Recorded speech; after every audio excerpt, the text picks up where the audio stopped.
If you are a business owner, public figure, or in high level of leadership, and you want to curate an abundant, balanced life by uncovering the blocks that stand in your way and tune into your own wisdom, you are in the right place.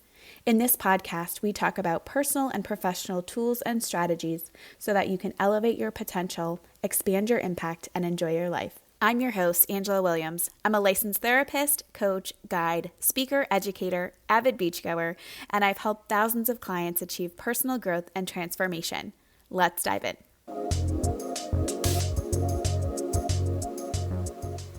Hi, everyone. Welcome to the show. I'm so excited to have Eloise Tomkins with us today. Eloise is a very special person. I have worked with her as a client, and we have very similar support styles when it comes to our work and very similar views and all the great things. So I'm very excited to have her on today. Eloise Tomkins is a powerful female voice and embodiment coach who understands the psychological resources needed to unlock potential. She sparks real change through her unique approach to the nervous system regulation and encourages women to find true worth in themselves. Standing firmly as a leader in a male-dominated world, she challenges patriarchy with her bold and unapologetic voice. Welcome, Eloise. Hi, Angela. Thank you so much for having me. I'm so excited to be here and talking all things EMDR with you. I know that it's a passion of both of ours. So yeah, super stoked to be having this conversation with you today. Yes, thank you for being here. I'm really glad to add this to the podcast and really share the word about EMDR and all of its powerful abilities and what we've been able to see done with it. So I'm very, very excited to have you. And everybody who's listening, just noting that it is 6 p.m. my time and it is like 8 a.m. your time, Eloise. So Eloise, I'm going to hand it over to you. I'd love for you to tell us a little bit more about you, where you're tuning in from today, a little bit more about your journey. Yeah, for sure. So you'll be able to tell that my accent's a little bit different to yours, Angela. I'm from Melbourne, Australia. Interestingly, came across Angela when we were both doing an EMDR training course, and immediately just knew that I had to work with Angela for many reasons. I think because we both use EMDR in our work, that was a big drawing card for me. But also I wanted to work with you because of your vibe and your energy. So I'm really glad that we were able to connect. Thank you. Yeah, it's been awesome. I'm so excited to kind of share that journey with your listeners as well, because I think EMDR is super important. But going back a little in terms of how I got to even know about EMDR, gosh, I'm like, where do I start? Where do I start back from? But, my background is in psychology. I'm a psychologist by trade.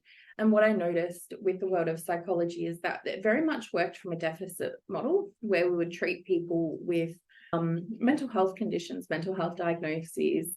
And if we were to think about that, people were already unwell, and psychologists generally would help bring those people to a place of wellness again.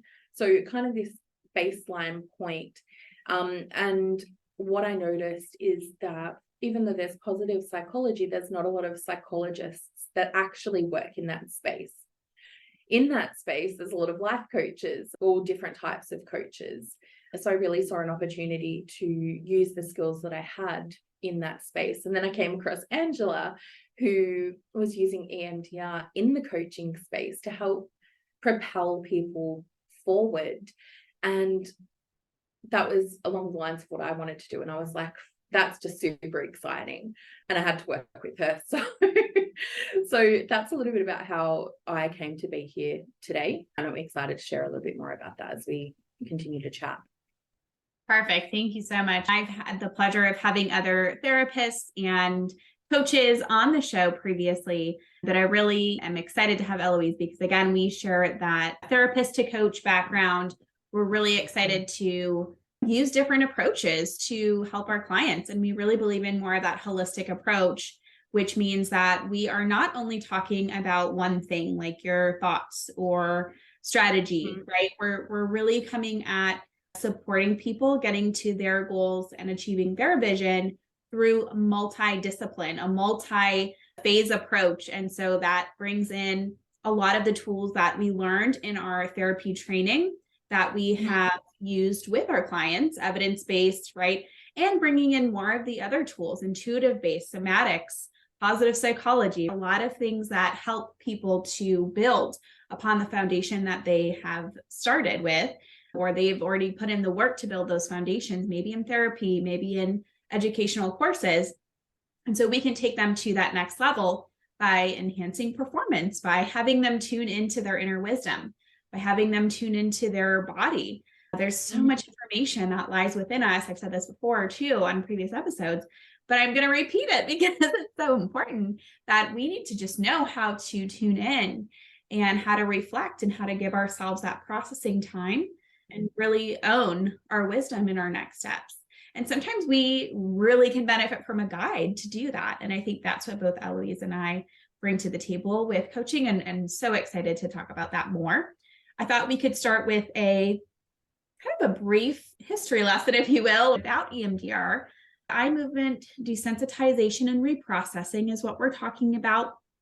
This is a treatment method that began in the field of therapy. This was created / discovered by Francine Shapiro in 1987.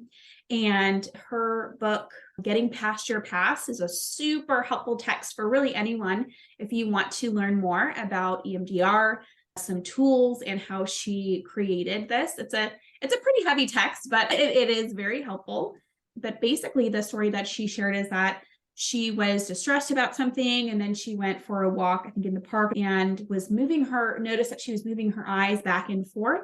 And that appeared to decrease the negative emotion that she experienced as she was thinking about those distressing events. And so she did more and more study and work with this to refine it into the 8-phase approach that it is today. So we'll talk about I'll name the 8 phases, and we can kind of talk through those if we think that's relevant. But the 8 phases, number 1 is history taking. So we get a history of the client that we're working with. What are those background pieces that we need to know? What work have they put in? What skills do they have? In therapy, we're really looking at this. Again, this started to address distress and trauma. So we really look at their history with trauma. We look at protective factors, risk factors, so many things there. With a coaching client, that might look a little different. They may have already been in the therapy space and they have that to add to their history. Client preparation is the next phase. And so what that means is we are really helping our clients develop more of that psychological flexibility, stress reduction, coping skills. So we're helping them to be able to regulate emotions. Because when we do EMDR in the trauma space, in the therapy space, we're really touching in on some previous memories, heavy emotion sets, right? We want to be able to regulate at the end of a 50-minute session if that's all we have for the day. The next phase is assessment. And so we want to make sure that we are assessing in so many different ways, right? We assess the emotional and mental capacity of the client every single time that we meet with them. We want to assess what events that they want to process. We are assessing for or screening for risk factors or things that would be exacerbated by stress. We want to make sure to know if they have coinciding mental health diagnoses. Again, this is a little bit more from the therapy lens. Desensitization is the next phase, and that's going to be where we begin using bilateral stimulation. I don't know if you've ever seen this modeled. You can look up like a clip of, I think Prince Harry modeled this on one of Oprah's shows where he tapped both sides of his shoulders, his arms. This is what we call bilateral stimulation. So you can do this with eye movements, with tapping, or with sounds. And basically we're activating both sides of the brain as we're focusing on a particular memory, situation, whatever we have targeted. And so the desensitization is the focus of reducing distress. So that's kind of that phase. The next phase is installation. So that's phase 5. This is where we strengthen a positive belief that the client wants to associate with our target. So again, we're going to go into some lovely examples with this, but this is kind of where I like to hang out the installation for my coaching clients. We want to make sure that they have de-stress skills, because who wouldn't want skills to help us lower our stress, but also to really enhance the belief. So in the coaching space, we aren't necessarily going through all of the trauma or the distressing parts, but we're really focused more on building positive beliefs that the client has to allow them to then take action on the thing that they want to take action on. I think it's important to know, isn't it, that it's very much EMDR in the coaching space is not for therapy. And that's kind of an important distinction, I think, that can be made, because EMDR very much has been used in that trauma space to treat conditions like PTSD or even things like anxiety and depression. And that's not what we're doing with EMDR in the coaching space. Right. And that's why you and I are both so innovative in the way that we have integrated it, because we're using it in such a different and powerful way for people, which I think is really cool. Absolutely. And I'm glad you brought that up. Yeah. So as I'm talking it through, this is how, again, this is that brief of how it was developed for the therapy space. And we're going to talk about more. So how we have adapted it to the coaching space, which is really exciting, because this is such a powerful tool. It does so many things. So phase 6 is body scan. Again, this kind of brings in the somatics. We also have a really big belief that you need to know what's going on with your body and to check in with your body every single day to see, is there stress? Is there tension?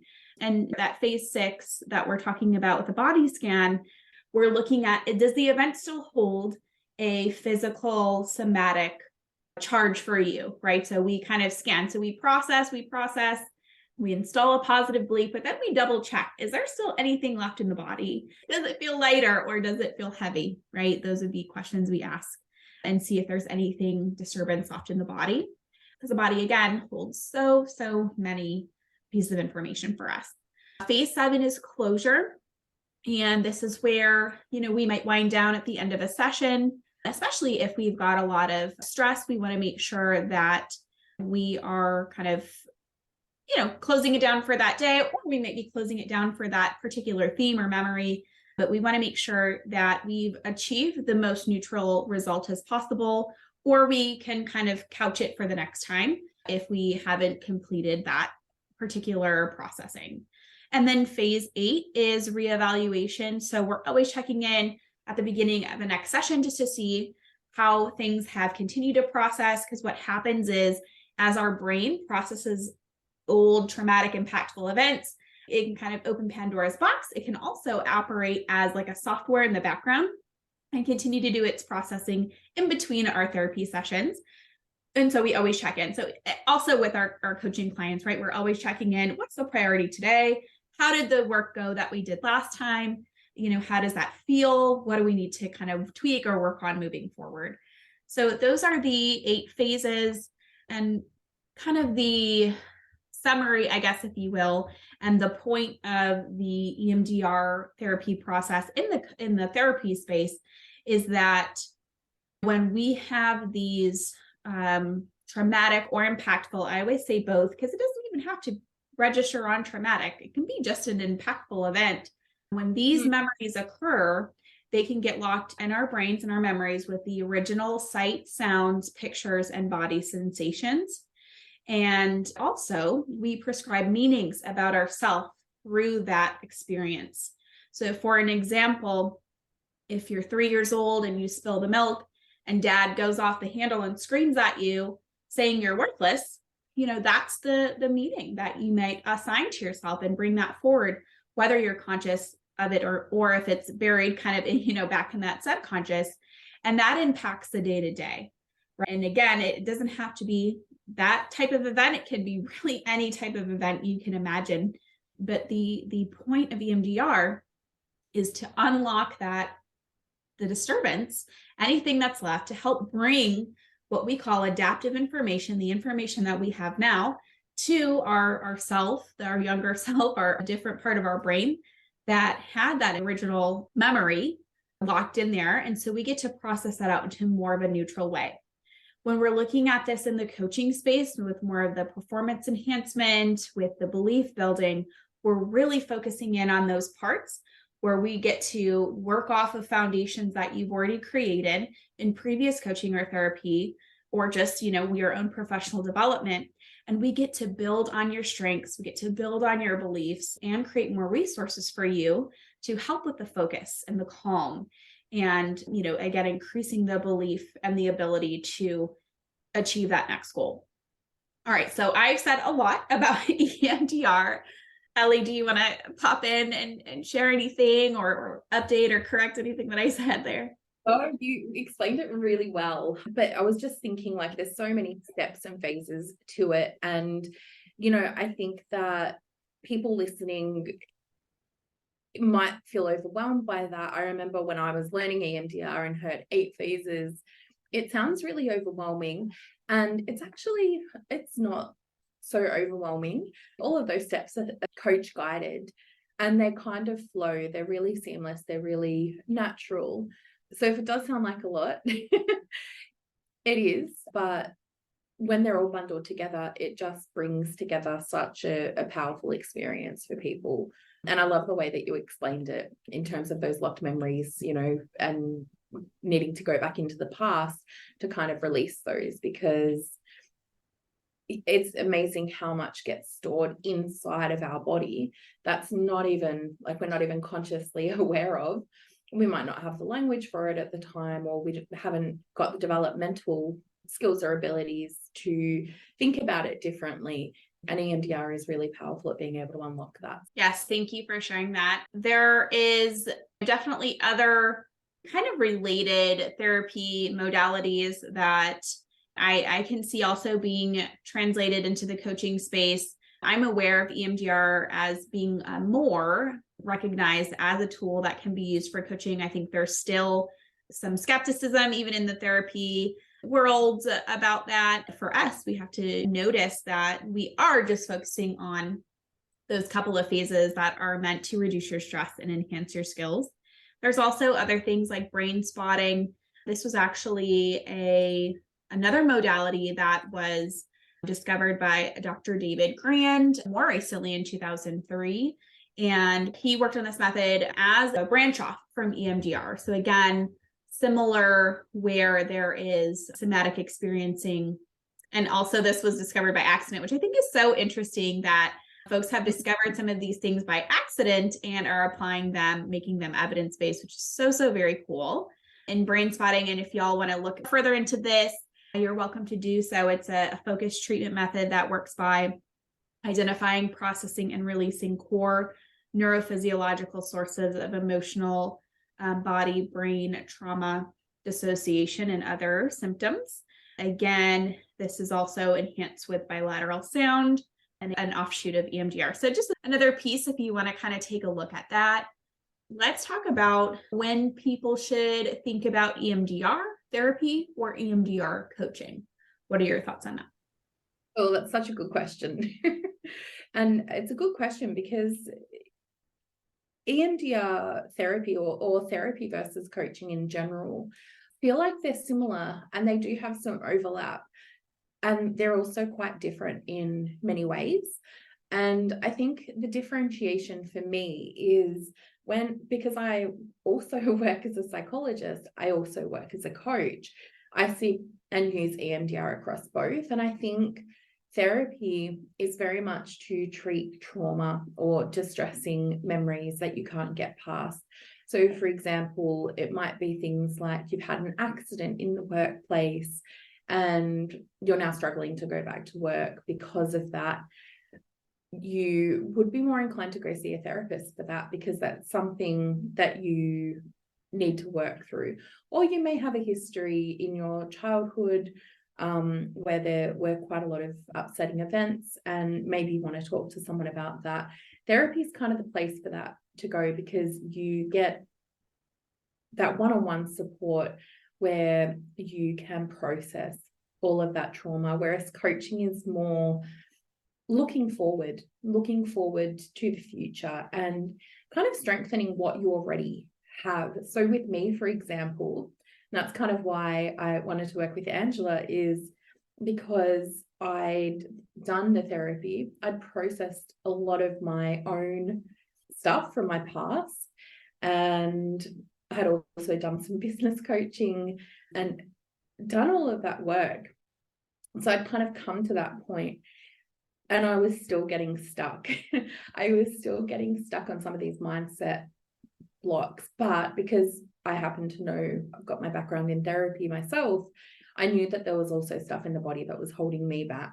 And so that's kind of why, or where coaching can help, because sometimes we do all of the things in the past, like we might do therapy, or we might do the business coaching, or we might do the mindset coaching, and still find ourselves getting stuck. And chances are it's because there's still stuff stuck in our body. And that's where EMDR can be really helpful in the coaching space, because it's able to help unblock some of that. So hopefully that differentiation helps a little bit. Yeah. And that's similar to how I describe therapy and coaching in general. That's where I start. Usually if somebody's trying to decide what to do in the therapy space, we're looking at typically how the past influences the present with a sprinkling of the future, right? Where do we want to go? Where do we want to end up? But a lot of time is spent in processing the past and repeated themes and things like that. It could be trauma related. It doesn't have to be. It can be impactful. It can just be, these are the only beliefs I was taught. No, but here's what I actually feel in my body, right? So there's a lot of different things that we get to work through in the therapy space. And then in coaching, we are looking at the present and looking toward the future with a sprinkling of the past. So we're looking at, are there familiar themes that are still continuing to pop up? Is there a limit on your belief? Is there a belief system that you've taken on from someone else, or from where you lived, or from society, or all of the things, right, that you're continuing to implement? And where can we strengthen that belief using the resources that you already have as we apply this to your vision? So there is overlap there. And it's kind of looking at too, we typically bring our heavy stuff to our therapist, and we typically bring our growth stuff to our coach. If we want to put it very plainly, that's kind of how one of my coaches and I had a conversation about it. And I love the way that is so simple.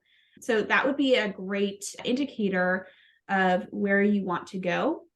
And I think I don't know if you'd agree with this, Ali, but for me, I'm really finding that a lot of my ideal clients have already been supported in some way, either by a coach or a therapist, but they definitely have that foundation of self-development, and they're working on, building more of those skills in psychological flexibility, in stress reduction. They really kind of have a lot of that base knowledge already happening for them. What do you think about that? Do you like your clients to already have that going in? Absolutely. I think it makes it more impactful for people to have already done a lot of that work, particularly in the coaching space, because that way you can really maximize the outcomes with EMDR. Because if you're spending that time trying to develop more self-awareness into those beliefs or thought processes, it can be a lot harder to then integrate the mind-body connection, because we're not quite at that stage yet, which is where EMDR is at. So yeah, it's really helpful and I think just helpful in general to see a therapist and process some of that heavier stuff, because we all have heavier stuff. It looks different for different people, and that's okay.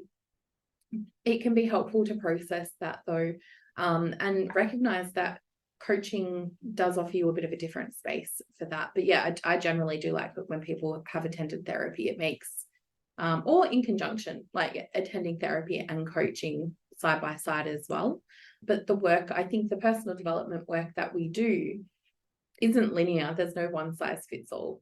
100%. I agree with that. And I like to say I keep a coach and a therapist on staff ready for whatever comes up. And I do think it's important for people to really have both available to them. And I do say that to my clients as well. Like, do you have a therapist? Because I will be, finding that line. And especially I think as therapists, it's easier for us to find that line versus maybe other coaches who were not trained clinically of, is this trauma? Is this, a a really deep-rooted pattern that they could be using therapy for instead of the coaching space.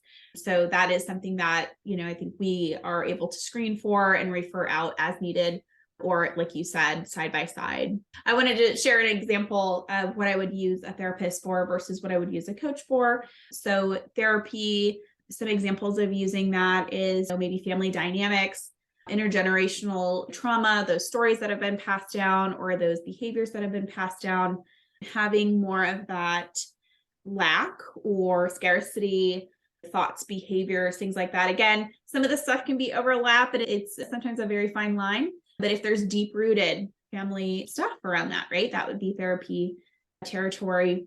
And then for coaching, for me, I hire a coach to help me tap into my flow. I hire a coach to help me navigate and get clear on my vision moving forward, whether that's in my business or my life. That's the stuff, that we help others with as well. Really enhancing the belief in self. So I believe that no matter what level we're on, we can all get those times when we have self-doubt come in. Maybe we had to face a rejection. Maybe, we lost a friend group for some reason, right? So those type of things can come in no matter where you're at geographically, economically. All of those things can be experienced, age even, right? So it's like, what can we do to get that support to enhance our belief in self and develop and continue to build on that psychological flexibility to handle whatever stress comes our way? That's the real success. That's the key, right? So depending on, the heaviness of whatever comes up, it might be better to work with a therapist on it, or it might be better to kind of look at it again with a coach, and how do we move forward from there? It depends on where people are at as well, right? Like if it's impacting day to day and people are really struggling with what is going on in their life or what has gone on in their life, and it's impacting things like work, or it's impacting things like their relationships, or like you mentioned, friendships, then that can be where it can be helpful to chat to a therapist, because we know that those things that happen in our past can impact us in our day-to-day. And if it's causing you difficulties in your day-to-day, yeah, absolutely, therapy can help. Whereas if those things aren't necessarily, like, you're aware of them, maybe they're not causing you too many issues, then, coaching can certainly look at that as well. So it is a bit of a balance. And I think that's definitely a skill that you and I have. I know I've seen many coaches who aren't able to differentiate that line between therapy and coaching. And it becomes, really difficult, I think, because people then try and offer support, or coaches try and offer support in areas they're not necessarily qualified or skilled in, and venture into the therapy space with clients, trying to be helpful, but sometimes it can do more harm than good. And I think that's where it's important, even though you and I are both therapists by nature, being able to set that boundary, set that line in the sand to say, hey, actually, this might be a therapy thing to talk about in therapy, can be really, really helpful for both the client and ourselves, because it gives those really clear lines around what people can expect. Beautifully said. Yes, I think that's another thing that we've had conversations on. I think myself and other coaches in the space, especially therapists to coaches, we can really see a lot of the struggle that can happen when coaches who mean well and just want to support kind of teeter on that line or cross that line over into a therapy, issue. I've seen really good coaches who can, say, hey, this is not my expertise. Here is somebody that you need to speak with. And that's wonderful. The other piece is, having that trauma-informed basis as a coach, even if you're not clinically trained, I think that's really important to have, so that you can provide the right support and know when it's time to refer out to a different sort of expert. I was wondering if you feel comfortable to share any examples of where you have seen success results with your work in EMDR coaching or clients' work in EMDR coaching. Absolutely. And I mean, your listeners now know that, like, I've worked with you and I've done the EMDR coaching with you, and I'm happy to speak to that in addition to the work that I've done with my own clients with EMDR as well. And I think for me, like, like I touched on earlier, I I have done therapy. I've spent, I've invested a lot in myself and my psychological well-being. That has been something really important to me. I have wanted to break cycles of generational trauma. I wanted to be, a trailblazer in my family and do something different. And that for me required a lot of therapy to kind of discover myself and to get to know who I am. And which is why I'm so passionate about dismantling the patriarchy and disrupting the status quo and getting women to step into who they truly are without caring what other people think. Because my experience as a woman has very much been guided by trying to be what everyone else has told me to be. So that led me to therapy, and which has been really, really helpful. And then through doing the therapy, it kind of gave me that space to go, okay, well, what do I want from my life? Who do I want to be? How do I want to live? And it took me back to this childhood, teenage dream of wanting to, I knew that I didn't want to run my own 9 to 5, work in 9 to 5, wanted to run my own business. But I remember being told by my business teacher at the time that I needed to take more risks. I was too scared to take risks. And it made sense with my trauma history, with, all of the stuff that I'd gone through in childhood. And the therapy had helped. It got me to a point where I could start my own business. I did the business coaching. I learned all of the tools, learned, all of the ways to kind of create my business and get that up and running from a practical standpoint. And I was still getting stuck. And I could see other people that were in my mastermind who were doing amazing things with their courses, programs, all of these things. And I kept wondering, what's wrong with me? Why am I not able to do the things that they're doing? Why is it so hard for me? And as circumstance would have it, that's when I met Angela. And going through EMDR was incredible because it helped me strengthen what I already had internally about myself. It really drew upon all of these memories and emotions of times that I was successful, that I was good enough, that I was capable, and allowed me to really, which was some of the negative beliefs that I had about myself, in that I'm a failure, I'm not good enough, I'm not capable, no one's going to listen to what I have to say. And by doing the EMDR, was able to kind of draw on those more adaptive beliefs and really strengthen those, to the point where, I now have this completely clear vision of what I want my business to be and how that's going to look. And without doing the EMDR, I don't think I'd be here. I think I'd still be spinning my wheels in this self-doubt and confusion and uncertainty. Sometimes I think it can be really tricky to put tangible outcomes on how EMDR helps people. And I know for me, it really has just been that taking action, because it creates a little bit of space. It lets light to filter. The way I kind of describe it is it lets light to filter in where before there was only darkness. And when that light can filter in, you can start to see things a little bit differently, and then start to take action because things don't feel as difficult. And that's certainly been my experience.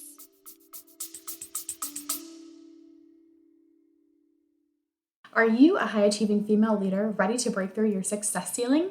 I would love to invite you to join the Aligned Leader Circle, a warm, welcoming space where ambitious and smart female leaders come together to grow. This isn't just about developing your leadership skills. It's about aligning your mindset, emotions, and body wisdom so you can lead with greater ease and purpose. In this exclusive community, you'll experience real transformations, gain deep self-awareness, and connect with women who are committed to thriving. If you're ready to go beyond your limits in a safe, collaborative environment, visit angelamarie.co/individuals to join us at Founders Rates for a limited time only. Now, back to the show. Ellie is a gifted writer, and I don't know if you can tell by the language used, that was beautifully said, if I may say so myself. But I think that was a great representation of the effects, the change, the support that the EMDR coaching specifically can provide. And one of the things you talked about, I forgot to mention this earlier, but EMDR is developed using what's called the adaptive information processing theory. And it was developed to explain the observed results of EMDR therapy. And basically, it really supports the idea that what we're doing here is we're not just trying to, cover a pain from the past. It's that we are bringing information, resources, tools, the light, as you beautifully described it, into the situation, into our previous thinking, into our blocked or stuck or limited or upper limit, however you want to talk about that, thoughts and feelings and beliefs that we have now that we've carried maybe from the past or that we've developed over time with experience. This adaptive information processing, we're bringing that in so that we can rewrite the story, so that we can form those new neural networks with a positive, supportive, adaptive outlook versus what we've been going off of that hasn't been helpful.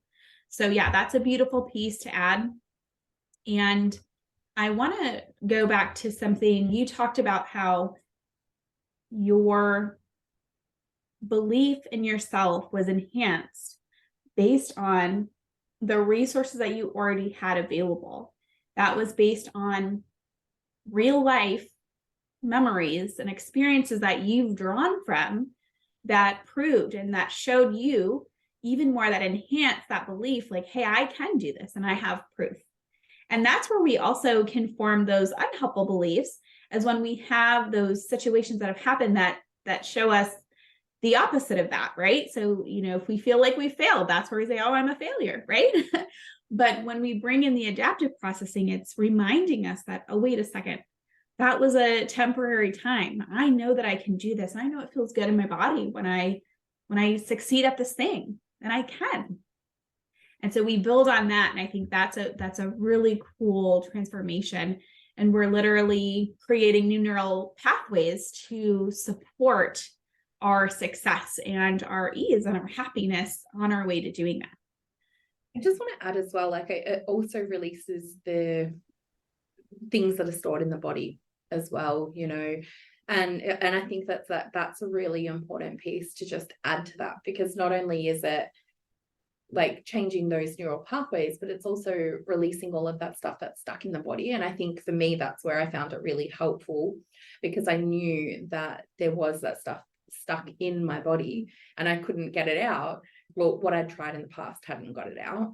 And by being able to use EMDR to go back to that was really helpful to kind of release it and bring that adaptive processing in, because part of the reason why we keep going over those same thought processes is because it feels familiar and we like that familiar feeling. So being able to kind of release that a little bit and give it a bit of wriggle room helps to then be able to bring that adaptive stuff in. Absolutely. And, that's a common concept that we've talked about, that I talk about with clients literally every single day, is that change feels hard because we want change, right? We want positive growth. We want to hit the next milestone. A lot of us do anyway. And it feels hard because that means we're stretching out of our comfort zone. That's why it's called growth, right? Because you're not staying in the same place.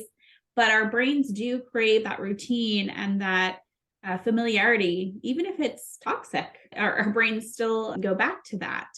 And so that goes back to the suggested theory, is that early on, evolutionarily, that our brains were designed to protect us from threats. And so anything new could be a life-threatening situation. And so we had to shut that down and keep ourselves safe. And so that's the suggested theory. But right now, it's understanding that we can change that response. We can change that path for ourselves. And that takes that intention and that focused work that can be a result of EMDR as well. I love that. Yeah. So when we're talking about EMDR, there is a lot more research and process and strategy now for utilizing EMDR in the way of performance enhancement. I think performance enhancement, I think about it automatically in terms of like sports performance. I don't know why, but I think because that's how I was introduced to the term. And so I always think about that. But there is a really great book that has EMDR strategies and protocols in it. And it talks about everything being performance. I think that's a super interesting way to look at it.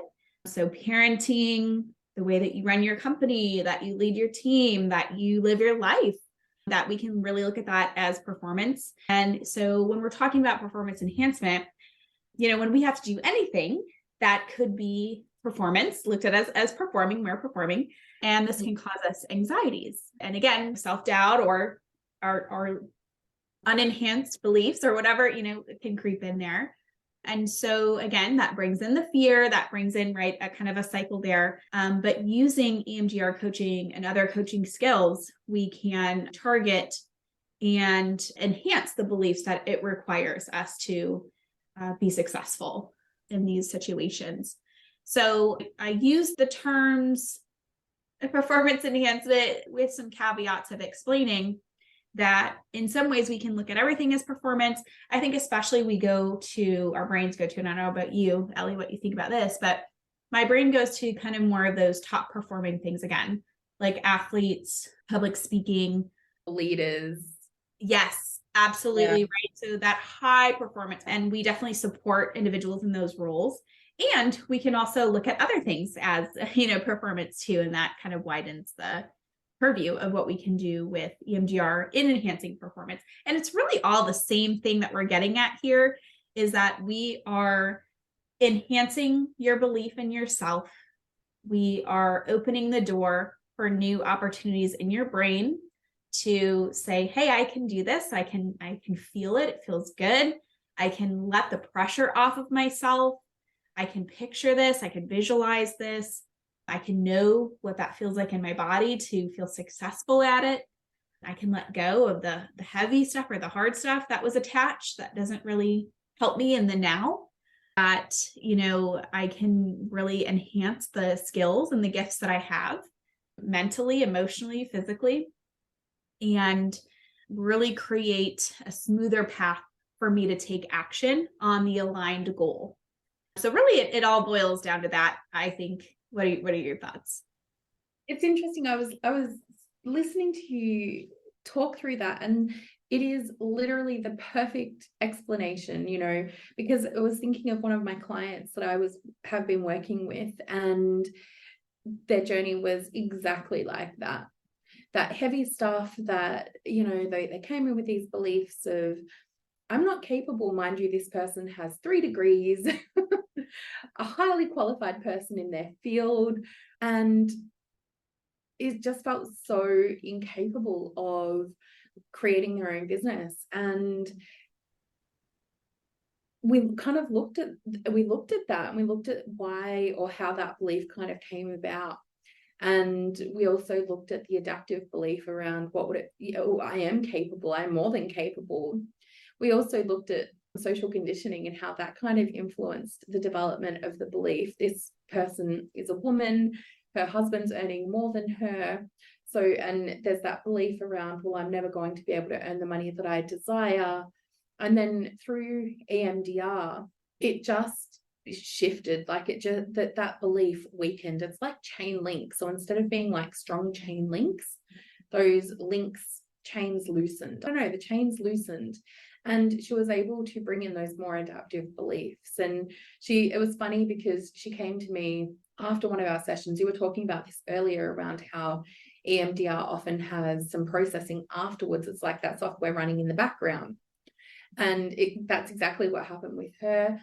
She said she came to me at a future session and said, I had a massive chat with my husband where I cried and kind of spoke to him about the fact that all of these things have been impacting me in terms of him earning more, her not feeling as though she could start her business because she's not capable, and was able to release that emotion with her husband, which then allowed her to then be able to move forward even further in her business. And I guess it's nice to be able to see that emotional release happening, because again, it comes from the body, and we hold all of that stuff inside of us.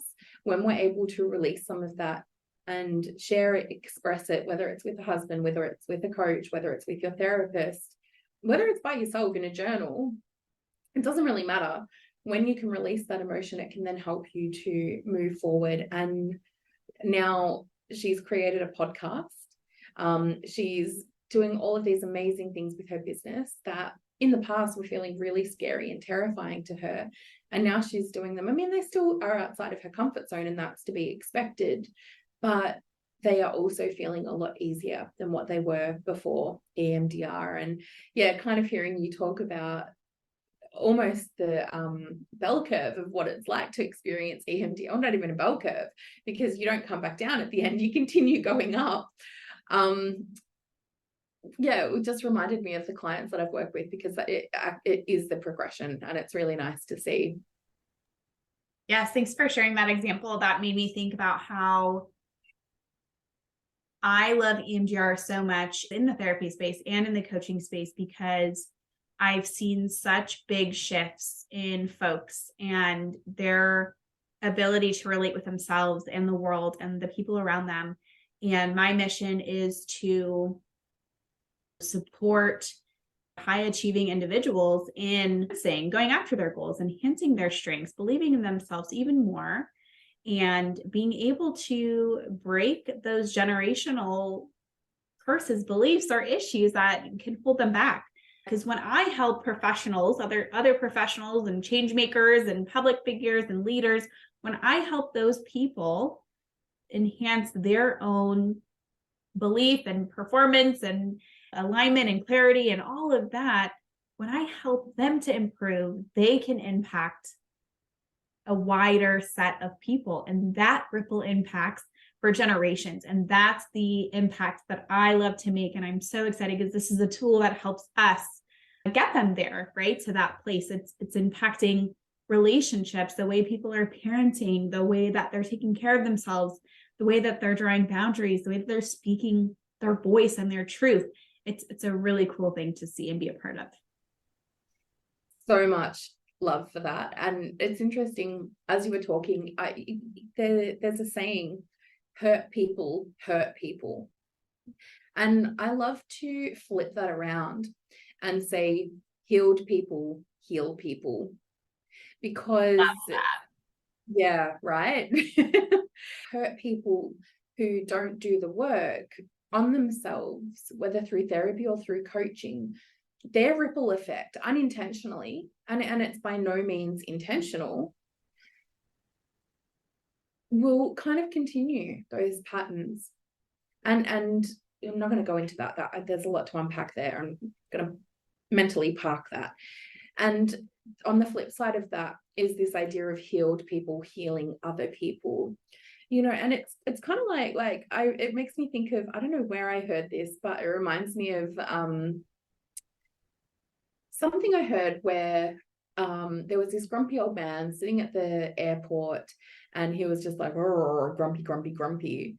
And this little kid was just, being a kid, playful, fun, joyous.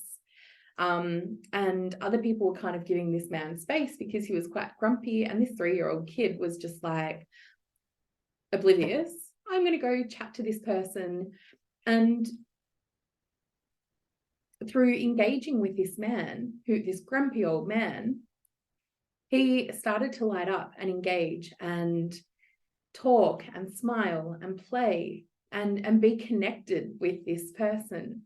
And that's the power of connecting with other people. That's the power that healing can have on us. When we have a positive experience with another person in the world, it can change how we start to perceive ourselves as well. It can change how other people perceive. And that's what you're saying about those ripple effects. And I really love that, because I guess it's about, what is your intention behind your ripple effect? You're going to go about the world without intention and live without intention, Or are you going to live your best life, and not only your best life, but the best life for generations after you, and continue to create a good life for them as well through your intentional ripples? And yeah, I love that sentiment. Thank you so much. I have loved our conversation. I'm so excited for everyone to hear it. And I think it's such important information that we're sharing and talking about. Eloise, can you share with folks how they can reach you? Yeah, absolutely. So people can check me out on my website, eloisetomkins.com. They can check me out on Instagram as well, Eloise Tomkins with an underscore. Two best ways to reach me, and keep an eye out for my upcoming She Series membership, which will be launched soon. Yay! Thank you so much. Congrats on that. I'm so excited to hear all of your wins and the progress and everything that has come before, during, and after us working together. And I'm so happy that you were able to take time today and share. So thank you so much. And that will be it for us today. Reach out to us if you have any questions, want to follow along with either of our journeys, you're welcome. And all of Ellie's information will be in the show notes. Catch you in the next episode. If you're enjoying the Bigger Braver Life show, make sure to subscribe and leave a review so this show gets to more leaders like you. I also invite you to join the weekly newsletter fusing brain science, intuitive-based tools, tips, and strategies for you to elevate your potential, expand your impact, and enjoy your life. Get started at angelamarie.co.